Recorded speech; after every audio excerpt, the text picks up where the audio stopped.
Hello friends, today in this video I will show you how to fix Microsoft Store error code 0x87E10BCF in Windows 11. So guys, to resolve this issue, firstly click on Start and type here WS reset.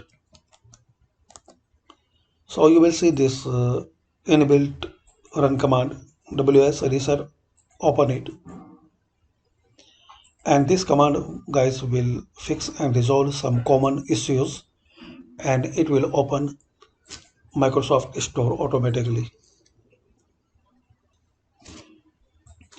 So hopefully guys this method will work and still you are facing error, so you can try another method.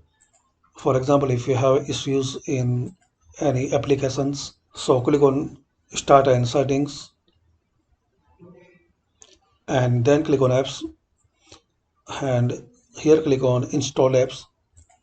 So if you have any issue in any particular applications, so guys you have to click on these three dots. Like Cortana is not working properly, so click on this three dot and click on Advanced Options. And here is guys options, reset and repair. So you can repair and still you are facing error, so you can reset. So hopefully guys, using this simple and easy method you can fix and resolve Microsoft error code 0x87E10BCF in Windows 11. Thanks for watching. Please comment this method work for you or not.